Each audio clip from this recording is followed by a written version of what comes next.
these Tuesday nights, we'll put you down for a presentation on raw cereal to show us what we can do with that and how you set it up. And when you're doing that, if you start up with raw cereal, does it have, like, say, the command velocity is already built into that, or did you have to add? Do you have to tell it what you want to subscribe to, or does it already have several things built into it that it already does? So when you connect to the Teensy with the raw serial, then the topics, the ROS topics, become available to the Teensy. And then inside the Teensy, you set up a subscriber to whatever topic you want to listen to. Okay. I looked at it briefly, but I haven't actually tried to use it for anything. Usually I just end up writing code at both ends, and I subscribe on the Linux side and strip off the fields I want and just ship them across as text values to my microcontroller, and then do whatever I want with it at that point. And I saw there was raw serial, and I thought there was another one that was similar to that people are using, and I can't remember what that one's called either. There's like raw serial for Arduino and then raw serial Python.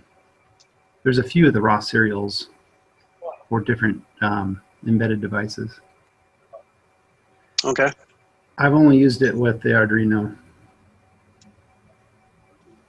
Somebody here just bought a TurtleBot 3, and I see it's got a Raspberry Pi as the high-level controller, and it's got something called OpenCR as the small embedded board, and that has a some kind of ARM processor, a fairly large ARM processor on it, and that I see that's also running ROS serial. And I was looking, and they programmed that with an Arduino IDE. So I got as far last night. I pulled up my Arduino on my Linux and loaded the extensions to talk to that, and I was able to pull down the code for it. So maybe I'll learn more about it because of that. So.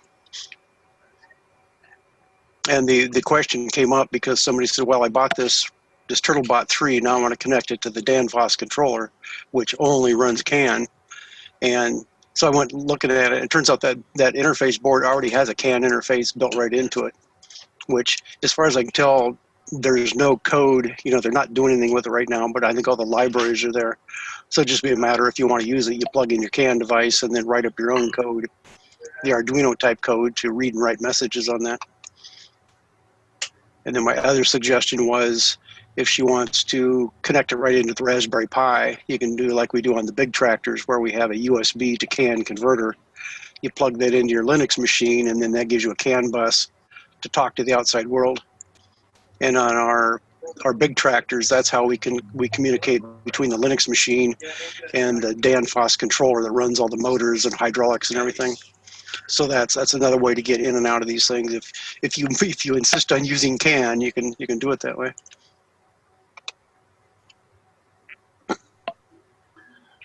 Tell me, can you program Arduino using Python? No, it's only C++.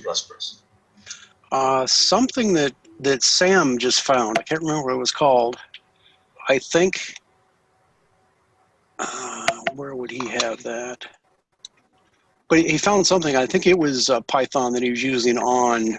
I think it was on an Arduino, and I can't remember what the name of that was. Okay, because I'm on a fix that on that one, because I've had to resort to doing C++ again. Not that it's difficult. I think the program is straightforward, but I'll be more comfortable with Python. Yeah, I personally haven't tried that, but I think there are implementations to run Python on the small controllers, and possibly for the Arduino. Matt, you just said something about ROS serial and Python. Was it you talking about the ROS node, or are you talking about the low-level node that was in Python? That's the node to connect ROS serial _ Python is it just connects to your microcontroller. Okay. Yeah, we can check on that, because I think that thing Sam was running, that code he found, and he seems to be using it a lot. And I think that was Python, and I think he was running that on an Arduino or something like that. So I think we can probably find some way for you to be able to do that. Okay, thank you very much. And I think he was mentioning that in the meeting, so it may not show up on the Slack channel unless it's under the chat, the little chat windows that pop up.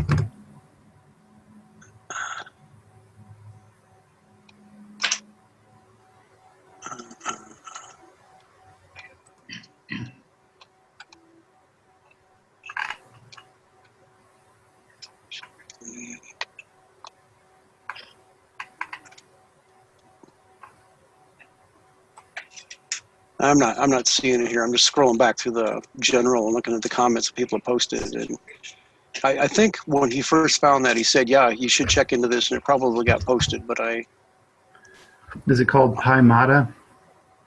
that might be the one. I just posted a link in the chat. Okay, our chat.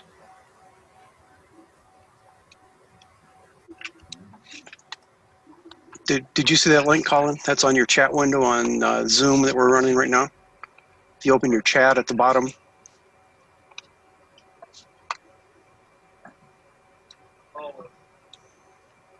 Yeah. Okay, I'm going to pull the page up and look at it here.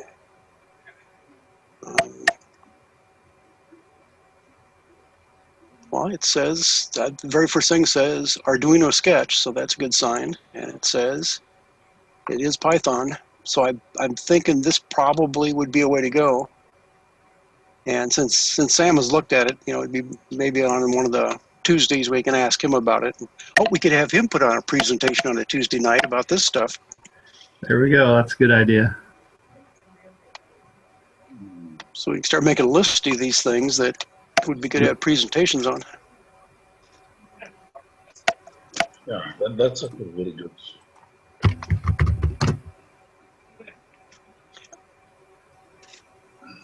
And Sam says this just works great, so this might be a good way to go. But I haven't looked at it yet, so I don't know.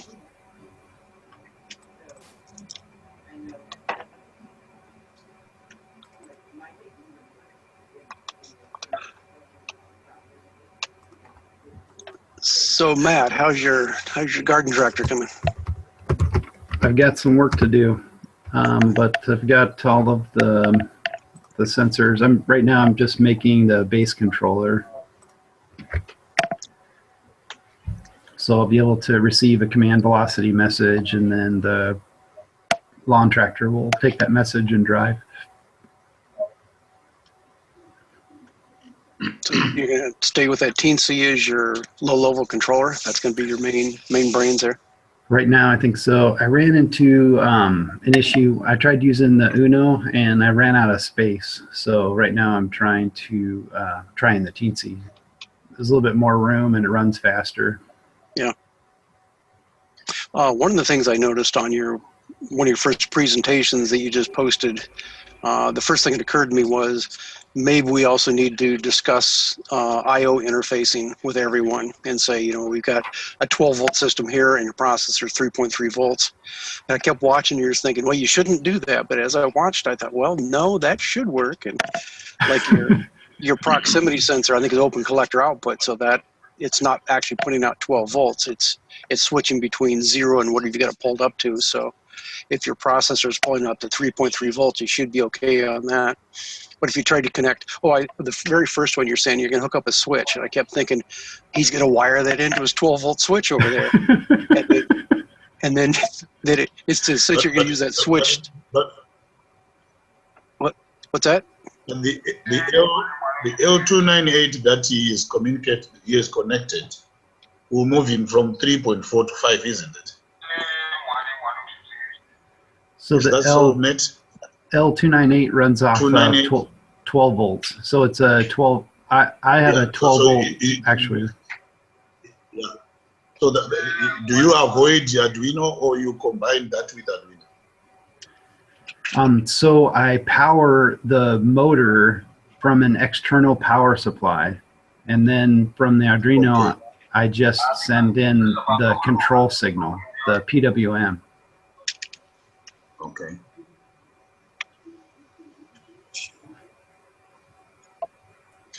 Oh, so back to your switch. I was thinking that, I was watching. Then you said you're going to use the micro switch to represent the switch. And I thought, okay, so apparently you're going to disconnect the switch completely from the vehicle wiring, and things like that on your presentation. That'd be good to say. We are going to completely disconnect this and wire these wires up to it. Just throwing in little tidbits like that as you're explaining How those sensors actually go on the vehicle and how that gets wired up. Well, the fact you can say that switch is on the vehicle, but we're going to completely disconnect that from the 12 volts. We don't have to worry about interfering with the voltages there. We don't have to worry about the switch with this 12 volts feeding into the processor, which would be a bad thing. So that goes to ground. It switches to ground, but will I run into problems if I wire that up? What I was going to do is I was going to keep the sensor in place and then just tee into it, or just splice into it so I can measure when that goes to ground. Well, if you're going to leave it connected into the vehicle, that's going to be switching between 0 and 12 volts on the switch, I assume. Okay. So either you're going to have to cut that wire, or you're going to have to create something in between to drop that voltage down to a reasonable level. So you could put a voltage divider with 2 resistors. That'll get it down. So you want the output to go, say, between 0 to 3 volts, and so your processor doesn't complain about that. And that's why I was thinking, we just need to have some kind of a presentation or a list or something that says, go look at these links on how to interface things, and how do you convert between one voltage to another voltage, and when do you have to do that, and various things like that. Okay. When I measured the switch line that's actually on the tractor, it's a open, and then when that switch is activated, then it goes to ground. So I wasn't sure if there was 12 volts on that line, or if it's just connecting to ground. Possibly, if it has something to do with if your blade is engaged. So if you engage your blade, there's probably another switch, and then that'll put 12 volts out to that switch. I think you will run into a case, because it doesn't make any sense to have it open or grounded. Somehow it's got to be connected to something that's supplying current. Yep, so, those switches do connect to each other. So like if one's activated, then other things happen. So that's a good point. Yeah, because they have it set up that if your blade's not running, you can back up anytime you want. But if the blade's spinning and you try to go in reverse, then it kills the engine, or it does something. I don't remember exactly. Yeah, but kills the engine. So there's things like that. Just simply, how do you measure the voltage of the vehicle, which typically these run on a 12-volt battery? How do you convert that down to a logic level for either a 5-volt processor or a 3.3-volt processor? And there's various, there's pages all over the internet that tell you how to do these things. It's partly going to be just a matter of searching up these pages and make a list of links and say, this is good for outputting, telling you how to output something. This is good for telling you how to input something. It's a good idea. I have a question. I didn't catch that. I said I have a question. Okay. I noticed on the Metis project that we are using an actuator to control the steering. Have you considered what Matthew Raymer did to his tractor as a final design, where he removed the actuator and connected to a switch, which he then put in a box? Do we have to still go through an actuator? Because in the end, you need 2 actuators to control the steering and the gears, instead of having a plug on, plug off type of switch. I don't know whether I'm making sense. Yeah. Each steering setup could be a little bit different depending on the vehicle and how you want to control that. Okay.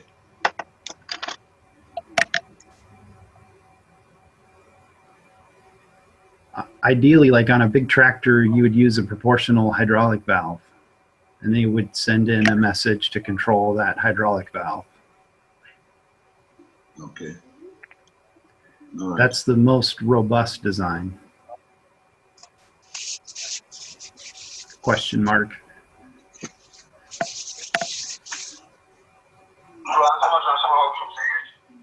But I'm answered. Thank you.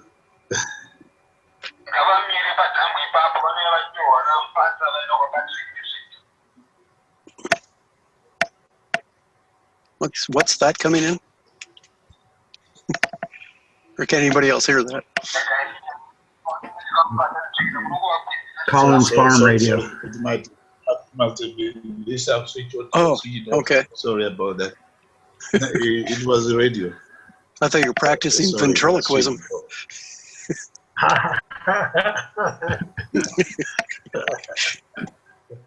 Let me go grab something. I found something else I can show off, so I'll be back in a second here.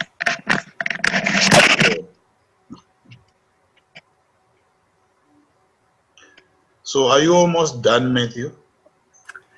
Right now, I need to finish the base controller and then wire it up. But here within a week, I should be pretty close to driving around.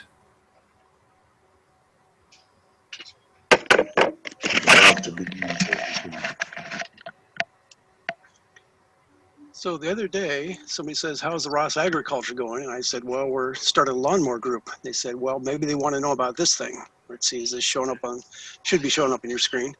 And this is made by Hydro Gear. And it's meant to, you unbolt the mechanical lever from the side of your hydrostatic transmission. And then right here in this hole, this shaft sticks inside of there. There's a splined gear inside of there. So you put this on top of your spline shaft and bolt it on. And then it's got an electric motor here. And you can see it's got various gear reduction. Each one of these is a gear inside coming down to this thing. And then on the back, it has an angle sensor bolted right on it.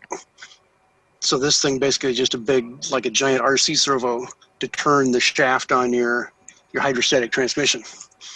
Now, depending on how much room you have, it may or may not fit inside, you know, where you're, like on yours, your shaft comes out of the side of your transmission. On mine, it comes out the top, so it'd have to go in like this somehow. And it turns out, I looked, and you can buy these brand new on the internet. I think they're $370 to $450, which to me seems pretty steep. But if you have something that'll bolt right on, that might be a valid solution for something like that. And in fact, what does that do? This, on a hydrostatic transmission, you've got a shaft sticking out of the side of it, and you move the lever back and forth like that stuff that Matt was just showing, where you put his linear actuator to run his transmission. Yeah. So instead of doing that, this just turns the shaft directly. So there's a shaft. You can take the arm off the shaft, and then just actually, let's see, you can actually just rotate the shaft like this to get it to move. So this thing then would stick. You put the shaft of that into here, so this thing just turns the shaft directly. So that way you can apply power to the motor, and you can turn it one way or turn it the other way by changing the polarity. And then the thing on the back, the sensor tells you what angle it's at. So if you tell your transmission to go to 50%, then it starts turning that direction until the sensor gets to 50% and it stops.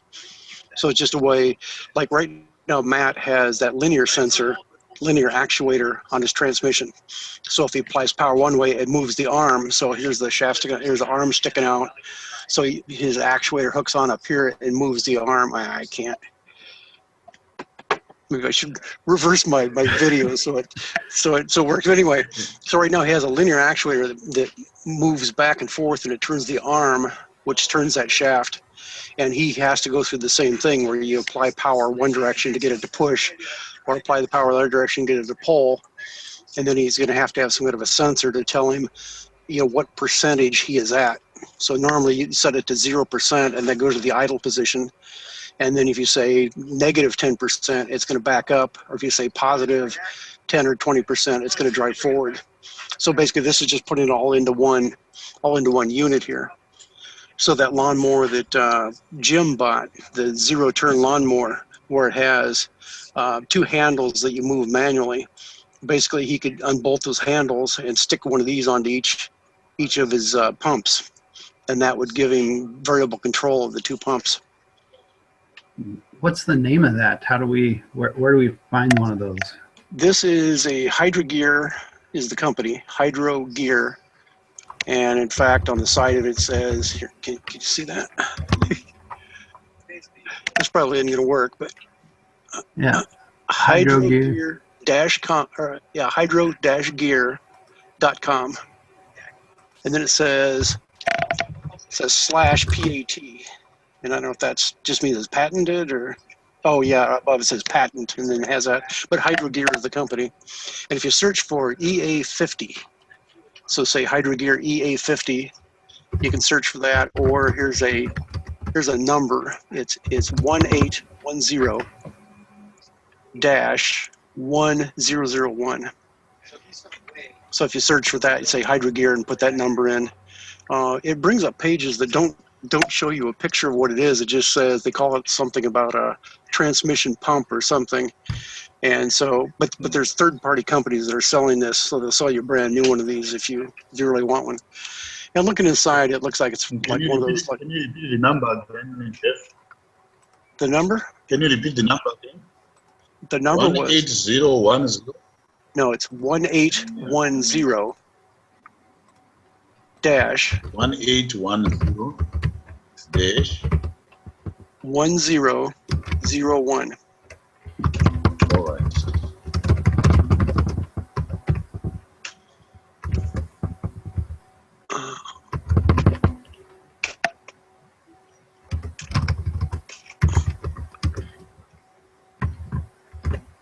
There, that almost focuses.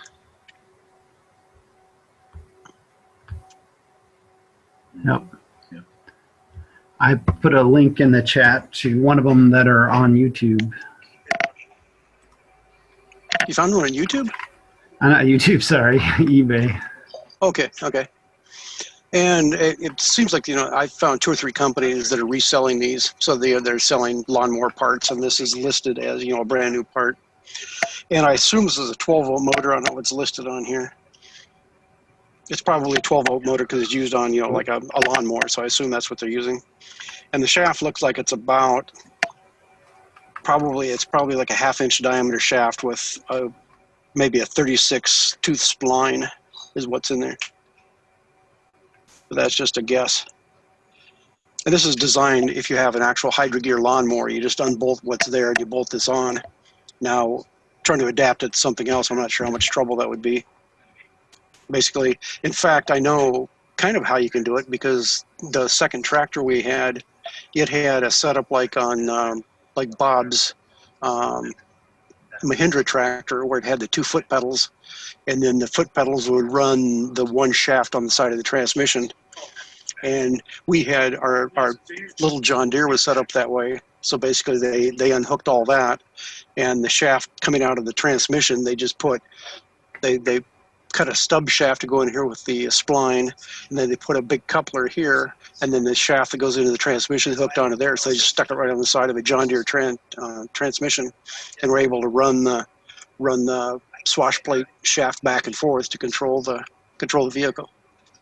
Now, one thing I don't know, it's got the sensor on the back. I don't know if that's limited to, say, 3 or 270 degrees, or if it'll go all the way around without hurting it.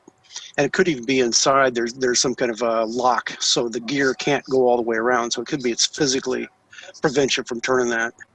And if I'd asked somebody here might know, this is somebody took a tour of the plant and they handed him 2 of these to put on his lawnmower at home. So that's why we have this here. And Sounds like it might be worth taking a tour. Maybe. But somehow we're connected with that company. I think the name of the company is Sauer Hydro Gear or something, and we used to be Sauer Danfoss. So somehow it's like a division of our company, and that's why they were able to get free parts, I think, when they took the tour. So If you just show enough interest, they'll show that.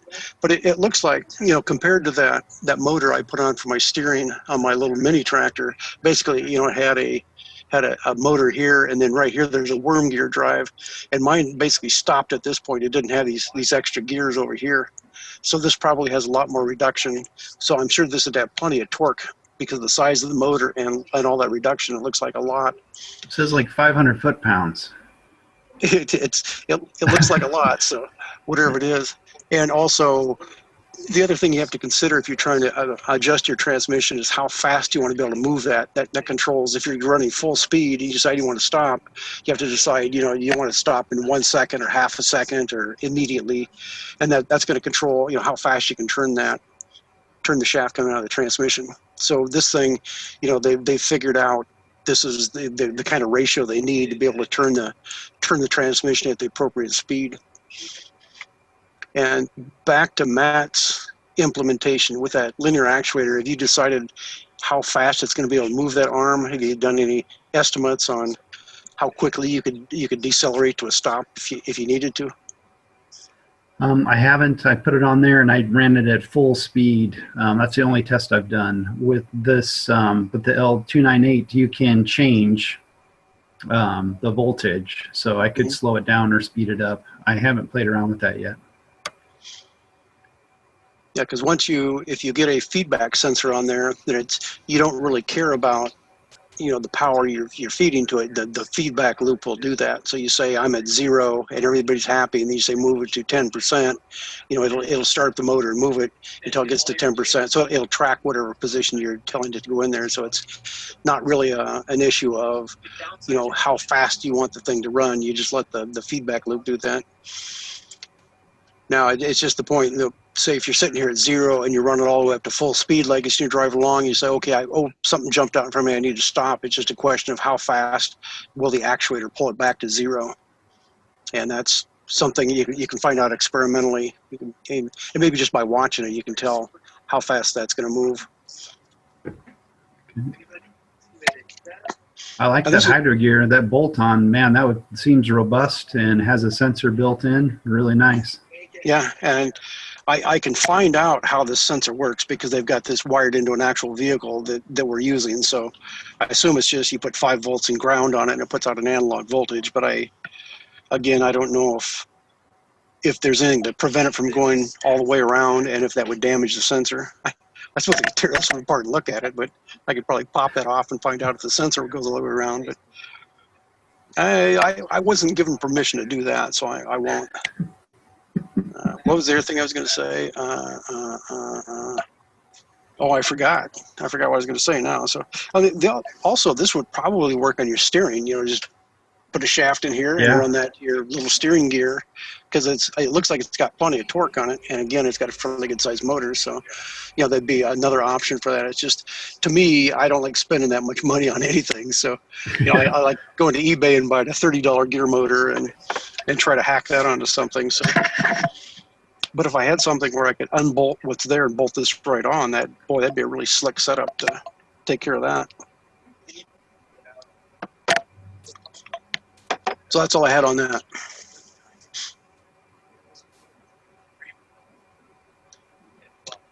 Colin, we just had an exchange where you said you were looking at installing VMware and your ROS, and I said you could try VirtualBox. Well, it turns out VirtualBox basically does the same thing, but it's got a free license on it. And I also put a note there. I'll try to write up some instructions on how to do all this. But basically, I was told that we want to release some of the stuff we're doing to a customer, and we don't want them to have a licensed virtual machine software. So they said, let's switch to this open source one that's free. And I was able to load that and basically load all of our code on it, and it all seems to work basically the same way. So as far as I can tell, we're having a couple problems right now. I made a copy of this and put it on someone else's machine, and it doesn't understand. It has something they call guest extensions or guest additions, and I think both of the virtual machines have that.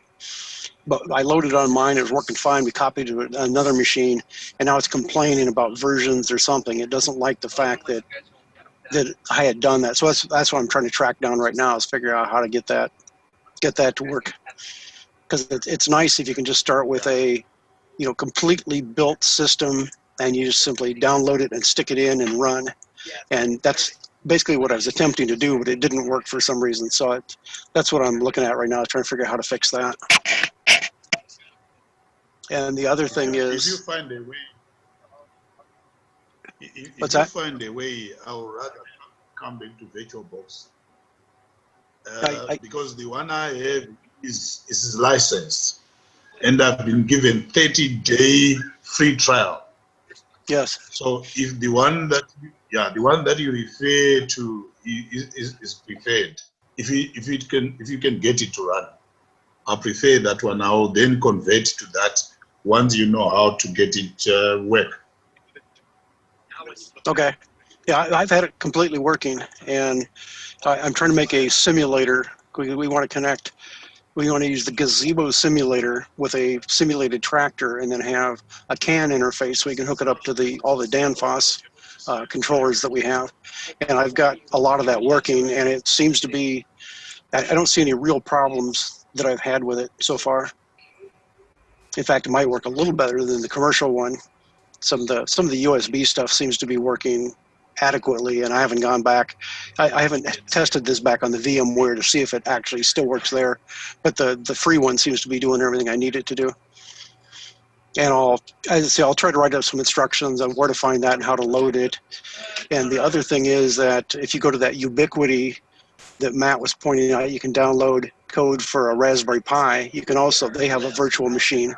So if you load a virtual box on your computer and download their image, let me see if I can bring that up here. Right, 1604. And the thing I noticed was when you load it, it comes with Ubuntu 1604, and it's got ROS Kinetic loaded, and it seems to also have a lot of the packages you would need to run, but then the like all the scripts that you would normally put in your Catkin workspace don't seem to be there, and I don't know if that was intentional or I was trying to decide if I had a bad. Put this over here. Put this over here. Let me try to share my screen here. Share screen. And desktop 2. Share screen. Okay, is that... Can you see my screen? It kind of disappeared on mine. Okay, so here's what it looks like when you load it up. And the one from Ubiquity, I'll start that one up. Of course, it's over here.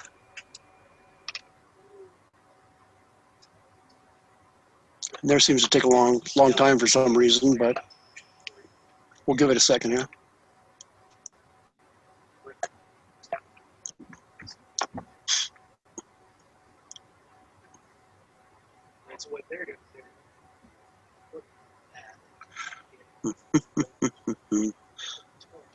And the one from Ubiquity seems to take longer, and I'm not sure why. There it's coming up. The only problem I had with it was they have it configured to do like on the Raspberry Pi, where it's trying to take your network interface and create an access point, so you could have another laptop and log in directly. And it said it can't find that adapter, and it simply refused to even start up. So I had to turn off my networking. And then I just today figured out if I go in and change the setting. Okay, here we go. Now we're coming up. I had to go into my, up here in the corner, I had to say, edit connections. No, I guess I had to do it at the, let's see this level here, say network. So under the VirtualBox, right here I had to change whatever they had in there. I had to change it to NAT, which is Network Address Translation. And once I do that, then it connects to our local network. It connects to the Ethernet that's on your main laptop and works. So you're back to running again. So that's the only thing I've noticed on this, other than the fact that if I go look at the files, see there's no Catkin workspace, so there's no startup scripts, there's no extra stuff to make it run. But if you go look at, let's see, if I were clever, there's something like ROS package, ROS pack list.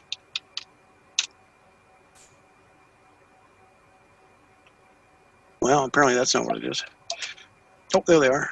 And it's got a whole bunch of stuff loaded on here. And there's, I noticed there was one that said Ubiquity motor control or something. That's the only one I noticed that was specific, that they had specifically written, but it's got lots and lots of stuff loaded on here. So this probably, here's the Magni.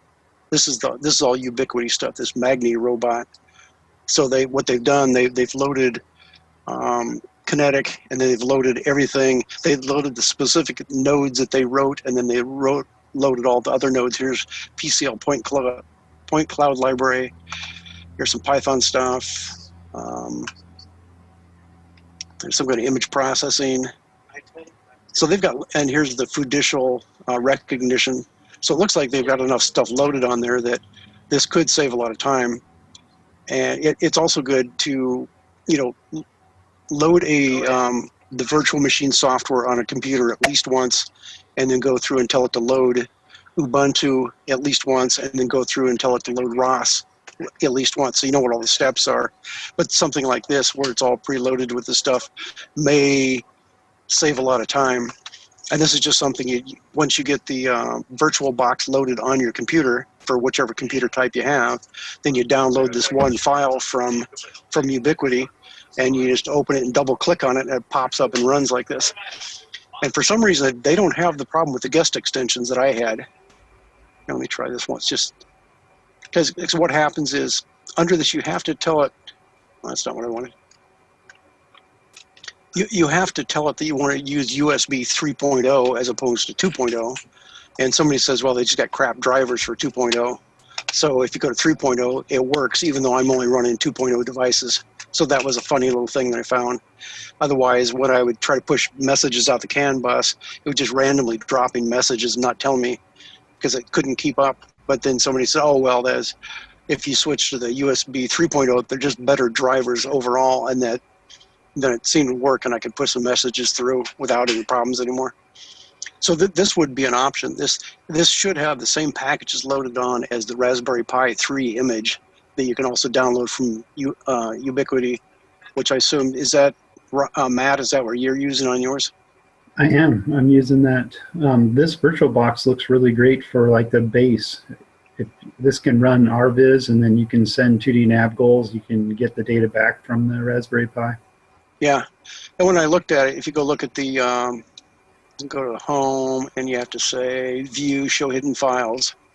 It's just a Linux thing. You got to do that. Here, show hidden files. And then see, I got more files showing up.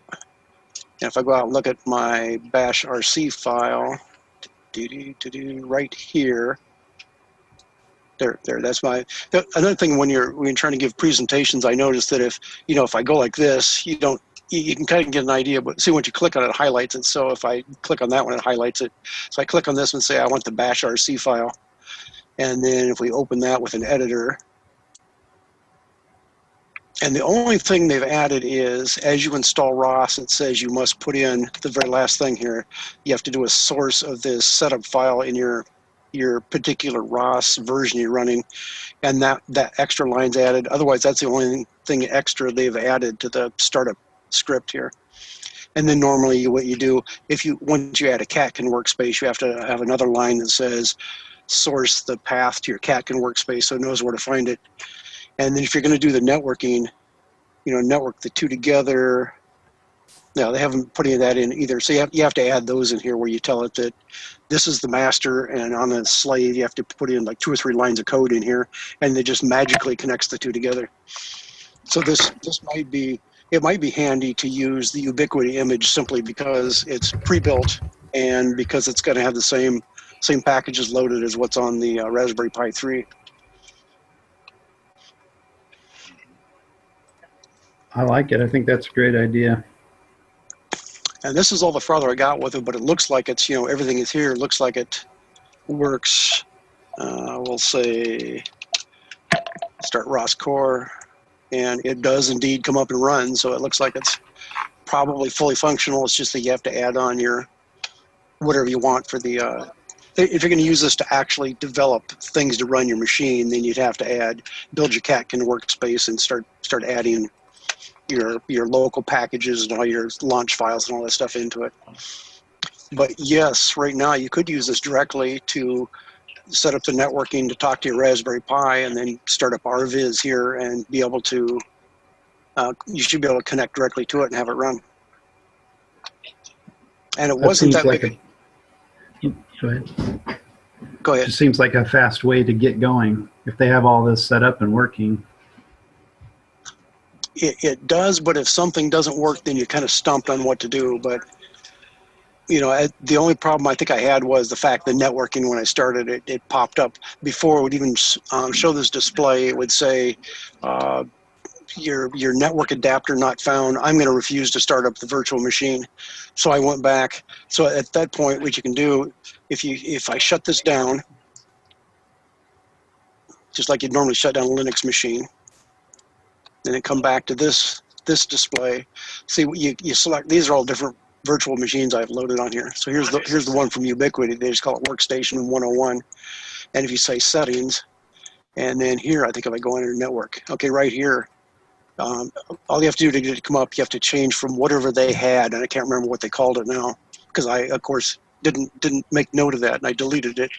But if I just change this to NAT, where it says NAT, at this point, let's see, is that highlighted? Here you have a pull-down box, and I'm not sure what they had in there, but NAT is the one. You turn that on, and then it will just make your virtual machine use the network within your base machine. So just like any virtual machine would do. So once you do this, then I've got a direct internet connection again. Now, if you want it to talk to, say, your Raspberry Pi, you could plug in another, say, wireless adapter into your laptop and tell it to use that for your networking, or if you're connecting through your home network anyway, you can have both the Raspberry. Well, the way they've got the Raspberry Pi set up, I think it's set up to advertise as an access point. So when you first turn it on, it says Ubiquity, and then they pulled a few numbers out of the MAC address or something, make a unique number. So normally you would have your laptop or whatever, you would connect directly to that as an ad hoc network. Well, it's not ad hoc. It's, I guess it's actually a real access point. So you could probably have multiple machines connect into that. And so you'd have to get some way for your desktop or laptop to connect wirelessly to your Raspberry Pi. So probably the easiest way is just plug in like a wireless USB adapter into your machine, and then you have to configure this somehow to get it to use that. But that should work, or you could just run a physical Ethernet cable to it. That should work also, as long, just set up in your bash RC, just set up the 2 or 3 lines for the networking to say connect from my device to the Raspberry Pi, and you could just use an Ethernet cable to do that. So you got a couple of options. Yeah. Here, let me. I'd love to. I would love to have this as tutorial for. It will help me when I change it to the VirtualBox to remember some of the comments that we are making. Also, Jeff? I can barely hear you. You said about the comments. I'm saying the comments that you have made and what you have gone through with us right now. If we could have this to run them again later on our own, it will help me when it comes for me to change to VirtualBox from the VMware that I'm running on now. And actually, Matt is recording this. So far, he hasn't posted them anywhere, but I don't know if we. Do we want to post them into the Lawntractor? Where's a good place to post these videos? Okay, yeah. If you post, or you could do email it. If we are not going to put it on the Slack, because it's a very helpful. What you have gone through with us is very, very helpful, particularly for me. You must know that this stuff about ROS and Ubuntu, it's the first time. So there's still an element of great confusion, I can imagine there is, yeah. And I'm just going to pull up something here. And this is what I'm currently playing with. Let's see, how do you run this like this? Is that tractor open source? The gazebo tractor model? It's not. And at some point they were talking about releasing this as open source, and I don't know if we ever will or not. And you could do a much simpler model than this. The only trick is you have to build a four-wheel vehicle, and you need a piece of software that converts steering commands into joint commands to run the gazebo. And this actually, we started with that Earl race car, I think it was called, something like that. They had a little RC car, then they have a simulated one. And basically that's where we first figured out how to do this. And then the smart people took over and built this tractor and used those same kind of techniques. And right now, see, in the world, we've got some orange traffic cones here, and here's a white box that we've got it so that if I had this set up right, I could say go over and pick up that box, and it'll actually use the laser scanner to find that and go over and pick it up, and then you say drive over here and drop it off, and it'll do that for you. So that's the kind of stuff we've been playing with in the simulation world, and I'm trying to get this. This is all running on VirtualBox right now. This is not the VMware. And this was all originally developed on VMware, and I just moved it across, and it appears to all work on here. And I can't really show you too much. For some reason, my front end loader broke, and it won't. It's down blocking my laser scans right now, because there's a laser scanner down underneath the tractor here, and it's looking through the grates. So that's my problem right now. I can't figure out how to get that come back up. And with it stuck on the ground, I can't drive around because it's dragging. But otherwise, you can use a joystick and drive this around, or you can use raw scripts to make it drive around. So let me, I'll stop sharing my screen here. Okay, so we're back to the real world now.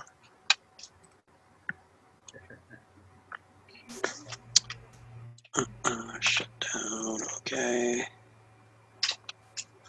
But yeah, if I sit down, I got some time tonight, I could write up some steps on, where do you get VirtualBox and how do you download it. Yeah, one thing it'll just be, it'll say, here's a link to the VirtualBox site with their instructions on how to download it and load it on your computer. And then it'll say, go to, if you're going to build all this from scratch, then it says go to the ROS website where it says install Kinetic, and you've got a whole page of instructions there. You type in, and when you're done, then you have to build. They never tell you how to then build the Catkin workspace, which is like one line. You have to say create directory -P or something, and then put Catkin WS. And then once you have that created, they say then go ahead and do a make. There is actually a page on that. So it's just a matter of putting a series of links saying do this and do this and do this. And then at that point, you should have ROS loaded on this thing, and it should actually come up and run.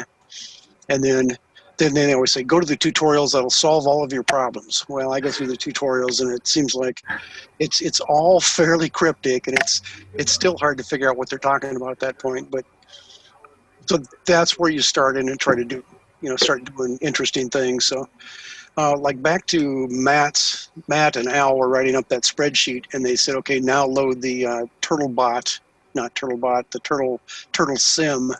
So once you had all this loaded, then you can load that up, and then you can drive by either your keyboard or your mouse. You can drive this little simulated turtle around on the screen, and then follow the steps there. So once you get this loaded up, that's where you really need to start. And theoretically, we could load Winnie's up completely and then let people download that. But I don't know, how you compress it and where you store it, and like the problem I ran into now, that after we transfer it to another guy's machine, it won't run, and that's what I'm trying to figure out. So, before you start moving big files around for people to use, it's good to figure that kind of stuff out first. I like the idea of just having everything all in one download. So if like the ROS tutorials were on that image, then you could go through the Turtle Sim, the TurtleBot, all those tutorials. And it could be they're already on here. I'm not sure. The other thing would be, once you get to the point where you've got an image loaded with ROS pre-installed. Then if you just had a repository, you can go point to the repository and say, download this whole mess into your workspace and compile it. There's where you can put in all the different things that you'd want to do. Or another thing, because like if say you're doing the tutorials, those are basically packages you would download. So we've got the concept of a file called required packages, and in there it's got all the commands to download. Because we've got this huge pile of stuff here, and we've got like an extra 20 or 30 packages you have to download to make everything happy. So if you wanted to do that, say do a tutorial thing, you'd have one that says tutorial packages, and you'd execute that script, and it would download all the various tutorials, and then you could have something in your workspace, which is be, a couple launch files or something to start that stuff. So there's probably, several ways to handle that. And part of it might just be what's the simplest for somebody to figure out, so they don't have to know all. It's nice up front if you don't have to know all the stuff just to get it to run and play with it. But then, eventually you have to figure it out anyway to get, to do more complicated things. Having something that works is helpful because what you need to build towards. Yes. And then you can, if you got something running, then you can add on to it. So let's see, I'm trying to see what you posted there. Download, the download page for Ubiquity. Okay. We seem to have lost Colin. I'm not sure what happened, but if he intentionally left, but it's the connection in Zimbabwe. Yeah, that's probably part of it. I was trying to do that with, I ran into some problems using VirtualBox just with resources and all the weird stuff that can happen. I tried using a Docker container, but that's a little bit more complicated than the VirtualBox, I think. Yeah, I keep hearing the term Docker, and I've never looked into it to see what it is. So it may or may not be, a better solution, but if the VirtualBox works and we have an image that we can download and just start running ROS, I think that's awesome. And also the fact you can point to somebody else's VirtualBox image and say, use that one, so we don't even have to create one. So you can say, download that to start with, and then we could have something else, either in a repository or whatever, to say, here, add this on to make it either a Lawntractor or make it the ROS agriculture stuff. So it says, here's ROS agriculture packages you can load in to add on. Yep. So I'll play with this for a little more because I got to get this going we're going to have 2 or 3 people here. I'm going to try to load this up and start running the simulation. So hopefully I'll get all the bugs figured out in a couple of days, and don't know how to get a VirtualBox image to transfer around.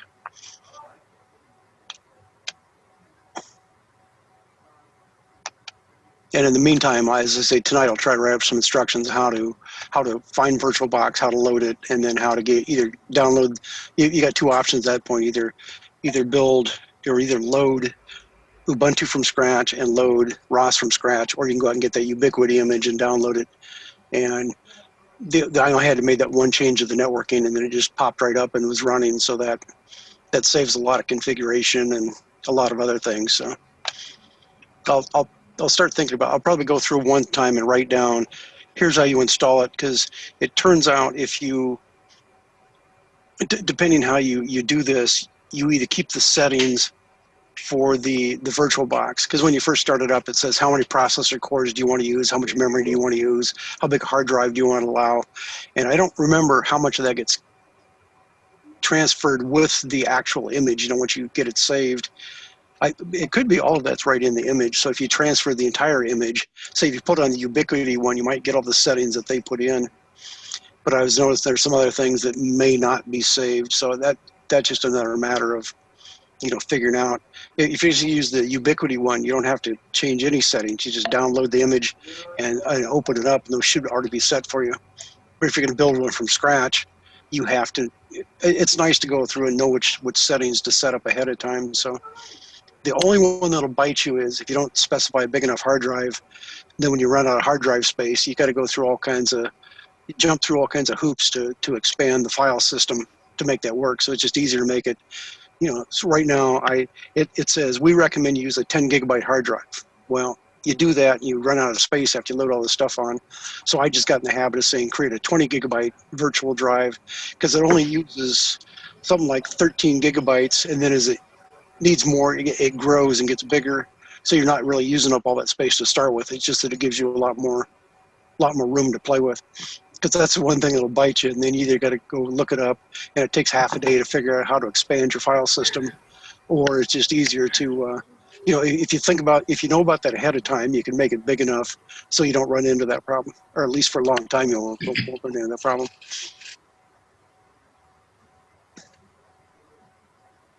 That's useful. That's helpful. You're going through that and understand how to set that up, and we can also transferring one setup from one machine to another machine is always a challenge. So something like a VirtualBox should make that easier. And the other problem where I may be having a problem is the fact that I'm running Windows 7 and the other guy has Windows 10, and I don't know if that has anything to do with it or not. So there might be something funny there too about that. Colin, what version are you? You're running Windows, aren't you? And what version are you running? 10. Okay. I'm running version 10. Yeah. Okay. Matt, what are you running for computers? I'm going to Just directly off your laptop? Okay. Yeah. I for my home computer, I've got just straight Ubuntu, and then for my work machine, we've got Windows. I've got Windows 7 now, so in order to do anything, we have to load virtual machines on top of that to be able to do whatever. But I did find out that, I've got VirtualBox, the base VirtualBox software loaded on both my Windows machine and my home Linux laptop, and I'm putting all my files on an external hard drive, and I can just unplug the hard drive from one and plug in the other one and start up my virtual machine either place, and that's pretty handy to be able to do. You run your virtual machine right from an external hard drive? Yes. Huh. That's fast enough. It seems to be. At one point, somebody told me that that's not going to work, so they bought me a external solid-state drive, and for some reason, that caused all kinds of problems. So basically, I'm just back to a regular hard drive. It's like a 1 terabyte Toshiba that I bought for $50 or something. And that the other problem is my work laptop doesn't have. It's got a solid-state drive in it already, but it's like a 250 gigabyte drive, and it's always full, and I keep running out of space. So I just got to the point I put all my virtual machines on external drives just so I got room to hold everything, and it hasn't seemed to be a problem so far. Although you did see how long it took to start up that one, but I'm not sure that's because of the hard drive or not. So. And it's easy enough to find out if you download the image and put it on your computer. You can see how it's going to act for you. So. Yeah, I'm gonna try that. And that was the only thing, as I say, that network problem. Just make sure when it pops up and says I'm going to refuse to run, just go change that one setting, and then it'll let the thing come up and run.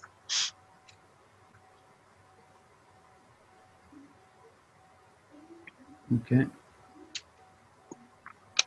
And I see we're out of time, so any last comments or any last requests? Yeah, I have a comment, or I don't know whether to call it a question or a comment.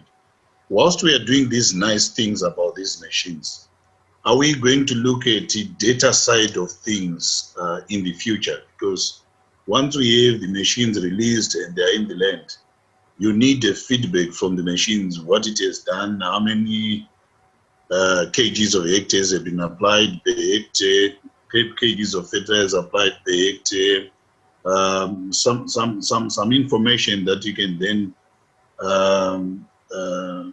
plug in and work with. Is that something that in future we may look at? I'm not sure what you're asking.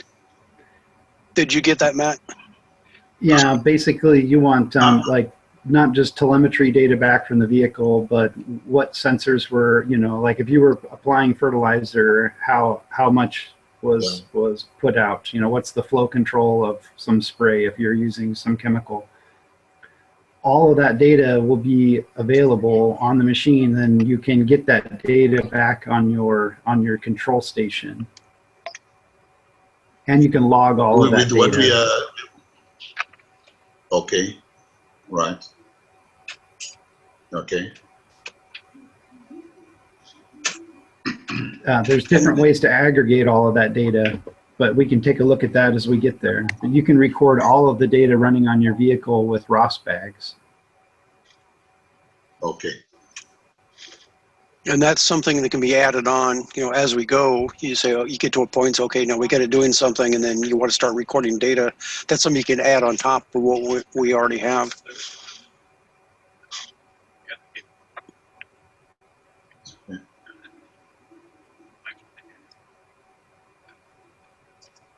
Anything else?